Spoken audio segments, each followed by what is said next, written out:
Hey girls, another bedtime story with Noonie. This one's Time to Go Home, Little Bunny, written by Emily Hawkins. One day, little Bunny was out playing with his friend Dusty the squirrel. They scampered all over the forest playing hide and seek until Dusty's mother called him inside to bed. Little Bunny set off for home, but night was falling fast and the woods looked strange and shadowy. In the gloom, he didn't recognize anything and he hopped this way and that, uncertain where to go. He was lost. Just then, he heard the snap of a twig behind him. Was it a monster? His little heart began to race and he turned around slowly. Through the darkness, he could just make out a figure coming towards him. Then he sighed with relief, for it was only Freddie, a little foxglove. Doesn't work very well, that page, does it? "Boo," said Freddie Fox, chuckling, until he saw Bunny's quivering little face. "What's wrong?" he asked. "I'm lost," said Bunny, his lip trembling, "and I'm scared of the dark." "Why, there's nothing to be scared of," said Freddie. "The dark isn't frightening, it's very useful. Don't you get hot when you make your burrow in the daytime?" "I much prefer burrowing in the dark. It's so much cooler. Look, you can help me if you like." He's helping him. And Freddie began scrabbling in the earth, throwing up mound after mound of rich, fresh soil. Being a rabbit, little Bunny loved to burrow, so together they made Freddie a cosy new home. They were just finishing when a gang of giggling dormice scuttled into the clearing.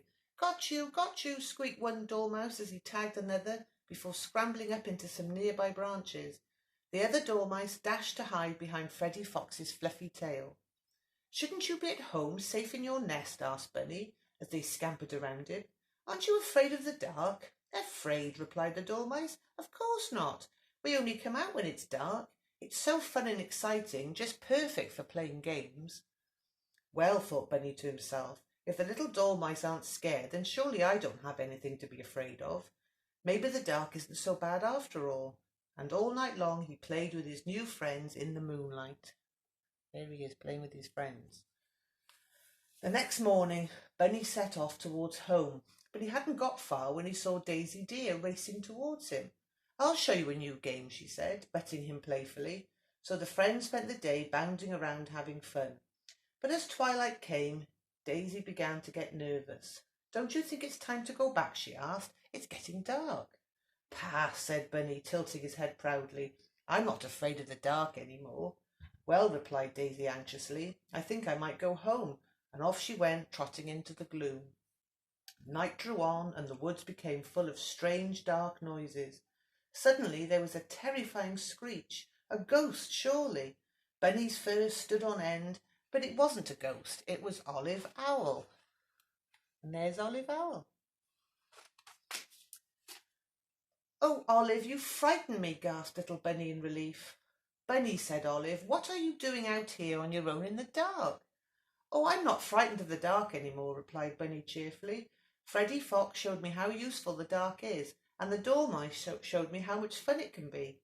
Then Bunny's face fell. "So I'm not scared? Well, not really, but I would like to go home now." "Poor Bunny," said Olive.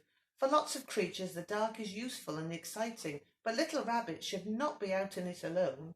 Your parents must be so worried. Follow me, I'll show you the way back. It's time to go home, little Bunny." So Olive Owl swooped through the trees, perched on a branch every now and again to check that Bunny was hopping along behind her.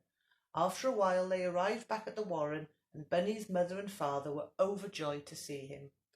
As he curled up with his parents, little Bunny realised that Olive Owl was right. It was much nicer being safe and warm at home than being lost in the dark woods. From that day on, he loved to play all day in the meadow with his friends, but when the night fell, he always made sure that he was snuggled up safe in his cosy burrow with his family. And little Bunny realised that there is one more thing that's good about the dark. It's just perfect for going to sleep in. And there's little Bunny, all curled up with his mummy and his daddy, saying good night. So Noonies is saying good night to you. So sleep tight. Don't let the bed bugs bite. Love you.